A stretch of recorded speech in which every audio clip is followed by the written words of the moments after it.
দেখো বন্ধুরা, আজ আমরা সময়ের কাপে ঢুকে যাচ্ছি। ২০০ বছর আগে বাংলাদেশ কেমন ছিল, মানুষ কিভাবে বেঁচে থাকতো, কিভাবে চলাচল করত, কি খেত, সব কিছু আজ আমরা জানতে যাচ্ছি। আমরা দেখব গ্রামের জীবন, নদী আর জমির সঙ্গে মানুষের সম্পর্ক, সমাজের নিয়মকানুন এবং গ্রামের মানুষদের দৈনন্দিন সংগ্রাম। ২০০ বছর আগে এখনকার মতো গাড়ি, রেল, ইলেকট্রিক লাইট, বাজার বা বড় কোনো শহর ছিল না। মানুষ তখন চলাফেরা করত পায়ে বা নৌকা দিয়ে। শহর বলতে ছোট ছোট গ্রাম আর নদীর পাড়ের জীবন। তবে সে জীবন ছিল সহজ সরল কিন্তু কঠিন পরিশ্রমে ভরা। সবাই সম্পূর্ণ ভিডিওটা দেখতে থাকুন। ভিডিওটা ভালো লাগলে অবশ্যই চ্যানেলটা সাবস্ক্রাইব করে পাশে থাকবেন। তো চলুন আর কথা না বাড়িয়ে ভিডিওটা শুরু করা যায়। নাম্বার ১, গ্রাম্য জীবন ও মানুষ।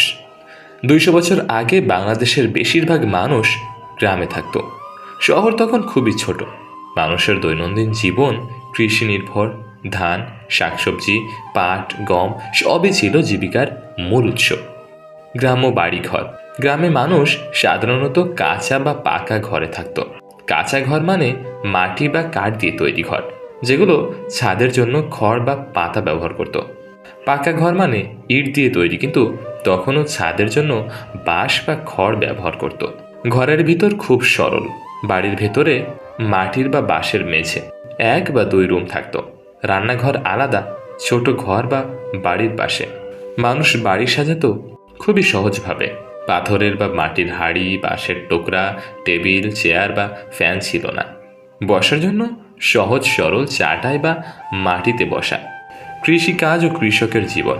মানুষের জীবন মূলত জমি, পানি আর কৃষি কাজের উপর নির্ভর করত। সকালবেলা উঠে মাঠে কাজ, ধান কাটা, শাকসবজি লাগানো, মাছ ধরার জন্য নদীতে যাওয়া সাধারণ দৃষ্টান্ত। নারীও কৃষিকাজে সাহায্য করত, সঙ্গে পশুপালন করত। কৃষকের দিন শুরু হতো সূর্য ওঠার সাথে। বাঁশের কাস্তে বা হাতের লাঠি দিয়ে কাজ। দিনের খাবার সাধারণত ভাত, মাছ, শাক বা ডাল। বাজারে বেশি যাওয়া হতো না তাদের। গ্রামে যা উৎপাদন হতো তাই মূলত খাওয়া হতো। পশুপালন। মানুষ মুরগি, গরু, হাঁস পালন করত। গরু ছিল কাজের জন্য। জমি জোতানো, নৌকার পেছনে বাঁশ দিয়ে টানা সবই গরুর সাহায্যে। মুরগি, হাঁস, ছাগল, মেষ সবই খাদ্য ও বিক্রির জন্য। নাম্বার ২, চলাচল ও পরিবহন। ২০০ বছর আগে শহর গ্রামের মধ্যে যোগাযোগ ছিল খুবই সীমিত। রাস্তাঘাট কাঁচা বা ধুলো মাখা। দূরবর্তী গ্রামে পৌঁছতে হতো ঘোড়া, হাতের গাড়ি, নৌকা বা পায়ে। নদী ও নৌকা। বাংলাদেশের নদী ছিল প্রধান রাস্তা। মানুষ নৌকা বা ফেরি ব্যবহার করে যাতায়াত করত তখন। বড় নদীতে বাঁশ বা কাঠের নৌকা চলতো তখন। নৌকা ছোট হলে গ্রামের মানুষ একসাথে চড়ে যেত। নৌকা ছাড়া যাতায়াত অনেক কঠিন। অনেক সময় হেঁটে যেতে হতো ঘন্টার পর ঘন্টা। শীতকালে নদী পাড়ে পানি কমে, তখন নদীর পাড় দিয়ে হেঁটে যেত। বর্ষায় পানি বেশি হলে নৌকা ছাড়া কোনো বিকল্প ছিল না। পায়ে চলা ও ঘোড়া। গ্রামের ভেতরে পাড়া পাড়া মানুষ হেঁটে চলত। ধনীদের কিছু কিছু ক্ষেত্রে ঘোড়া বা হাতের গাড়ি থাকতো। ঘোড়া ছিল মূলত মালামাল ও মানুষ পরিবহনের জন্য। নাম্বার ৩, সমাজ ও মানুষের সম্পর্ক। ২০০ বছর আগে গ্রামের মানুষ একে অপরের সঙ্গে বেশি সংযুক্ত ছিল। পরিবার বড় ছিল। নানা, দাদা, চাচা, কাকিমারা সবাই একসাথে থাকতো। একে অপরের সাহায্য ছাড়া জীবন তখন একেবারে অসম্ভব ছিল। সামাজিক জীবন। উৎসব, মেলা, ধর্মীয় অনুষ্ঠান সামাজিক জীবনের মূল অংশ। মানুষ গল্প শোনাত, গান গাইত, কারুশিল্প বা হস্তশিল্প শিখত। ধর্ম ও শিক্ষা। মসজিদ, মন্দির, বৌদ্ধ মঠ ছিল মানুষদের ধর্মীয় কেন্দ্র। শিক্ষা মূলত বাড়িতে বা ধর্মীয় শিক্ষায়। স্কুল ছিল খুব কম। ছেলেরা শিক্ষিত হলে পণ্ডিত বা ব্যবসায়ী হতো। মেয়েরা সাধারণত পরিবারেই থাকত।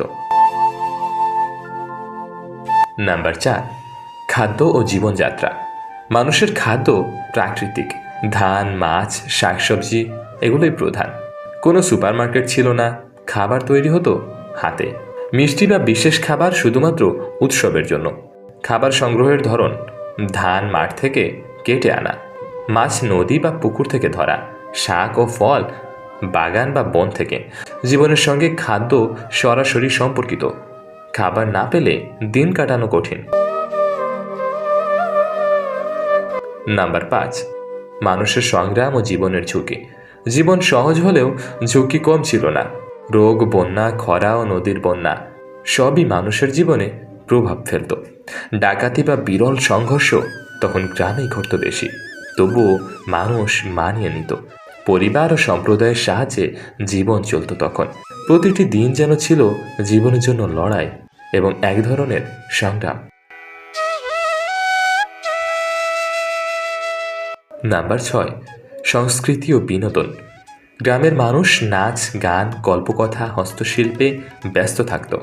উৎসব যেমন পহেলা বৈশাখ, ধর্মীয় উৎসব, গ্রাম্য মেলা সবই আনন্দের কেন্দ্র। মানুষ প্রকৃতির সঙ্গে মিলেমিশে জীবনযাপন করত।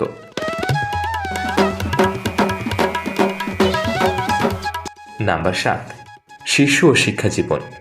200 বছর আগে গ্রামের শিশুদের জীবন সহজ কিন্তু চ্যালেঞ্জে ভরা।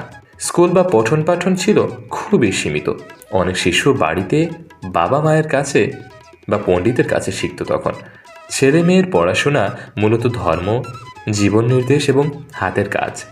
ছেলেরা পড়ত ধর্মগ্রন্থ, হরফ, লিপি। মেয়েরা শিখত ঘর কাজ, বোনা, রান্না ইত্যাদি। গ্রামের কিছু শিশুর ভাগ্য ভালো হলে পণ্ডিতের কাছে গিয়ে আরও বেশি জ্ঞান অর্জন করত। খেলার সময়েও শিশুদের জীবন সরল। তারা খেলতো নদীতে বা মাঠে। বাঁশ, পাথর, ছোট ছোট গাছ দিয়ে তৈরি হতো খেলনা। আনন্দের মুহূর্ত ছিল সীমিত কিন্তু অনেক মধুর। শিশুরা ছোট থেকেই কাজ শিখত। ধান কাটায় সাহায্য, মাছ ধরায় সঙ্গে থাকা, গরু ছাগল চড়ানো সবই শিখত সেই ছোট্টবেলা থেকে। এভাবে জীবন ও জ্ঞান একসাথে বয়ে যেত। নাম্বার 8, নদী, বাজার ও অর্থনীতি। নদী ছিল গ্রাম ও শহরের প্রাণ। মানুষ নদীর উপর নির্ভর করত। চলাচল, খাদ্য ও জীবন। নদী নৌকার জীবন। নদীতে নৌকা ছিল প্রধান পরিবহন। নৌকা দিয়ে মানুষ যেত দূর গ্রামে, বাজারে, বন্ধু বা আত্মীয়দের কাছে। নদী মাছ, নৌকাজাত মালামাল সরবরাহের জন্য গুরুত্বপূর্ণ ছিল। বাজার ও বাণিজ্য। 200 বছর আগে শহর বা বাজার ছিল একদমই ছোট। গ্রামগুলোর মাঝেই ছোট ছোট বাজার থাকতো তখন। এখানে মানুষ বিক্রি করত ধান, শাক সবজি, মাছ, গবাদি পশু ইত্যাদি। নৌকাযাত্রার মাধ্যমে অন্য গ্রামের সঙ্গে বাণিজ্য হতো তখন। বাজারে মানুষের সংস্পর্শ বেশি। সবাই একে অপরকে চেনে। ব্যবসা হতো বিশ্বাসের উপর। মূল চাল, ডাল, মাছের বাজার। বিশেষ পণ্য থাকতো উৎসবে। অর্থনীতি। মানুষের জীবিকা কৃষি, মাছ, পশুপালন ও হস্তশিল্পে। ধনী ও গরিবের ব্যবধান ছিল। ধনীরা জমির মালিক, গরিব চাষি বা শ্রমিক। জমি বা পানি নিয়ন্ত্রণই ছিল ক্ষমতার প্রতীক। নাম্বার 9, রাজনীতি ও সমাজের নিয়ম। 200 বছর আগে বাংলার সমাজে রাজনীতি মূলত স্থানীয় জমিদার, নবাব ও ব্রিটিশ শাসন নিয়ন্ত্রণ করত। জমিদার ও নবাব। জমিদাররা কর সংগ্রহ করত। গ্রামের মানুষ কৃষিকাজ করত জমির জন্য। জমিদারের আদেশ মানা বাধ্যতামূলক ছিল। ব্রিটিশ শাসন। তখন বাংলাদেশ ছিল ব্রিটিশ ভারতের অংশ। ব্রিটিশ শাসনের প্রভাব গ্রামের মানুষ অনুভব করত কর, আইন, ব্যবসা ও সেনা মাধ্যমে। স্থানীয় মানুষ শাসনের সঙ্গে মানিয়ে নিত। সামাজিক নিয়ম। গ্রামের মানুষ ধর্ম, সংস্কৃতি ও আচার অনুষ্ঠানে খুব বিশ্বাসী। নিয়ম ভাঙলে সামাজিক চাপ হতো। পরিবারের সম্মান, বড়দের শ্রদ্ধা সবচেয়ে বেশি গুরুত্বপূর্ণ ছিল। নাম্বার 10, সংস্কৃতি, আনন্দ ও জীবনের শেষ কথা। সংস্কৃতি। 200 বছর আগে বাংলার গ্রামীণ জীবন শিল্প, সাহিত্য ও সঙ্গীতের মাধ্যমে প্রকাশ পেত। লোকগীতি, ঘরানার গল্প, হস্তশিল্প সবই সংস্কৃতির অংশ। মেলা ও উৎসব ছিল মানুষের জীবনের আনন্দের বড় উৎস।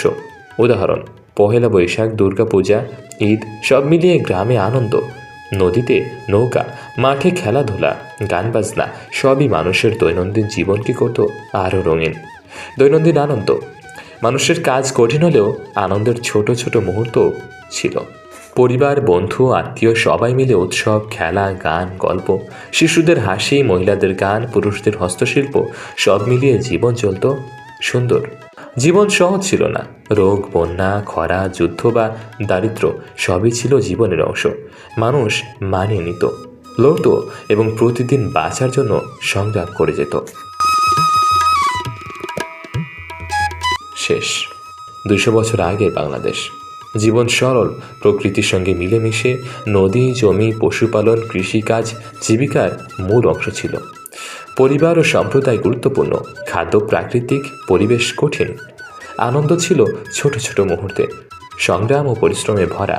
আজকের দিনে যখন আমরা শহর, প্রযুক্তি ও সুবিধার মাঝে জীবনযাপন করি, তখন মনে হয় 200 বছর আগে মানুষ প্রকৃতির সঙ্গে কিভাবে মিলেমিশে জীবনযাপন করত।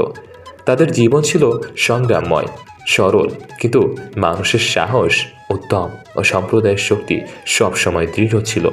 বন্ধুরা, আমরা দেখলাম 200 বছর আগের বাংলাদেশ ঠিক কেমন ছিল।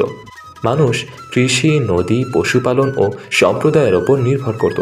জীবন সহজ সরল, কিন্তু কঠোর পরিশ্রমে ভরা।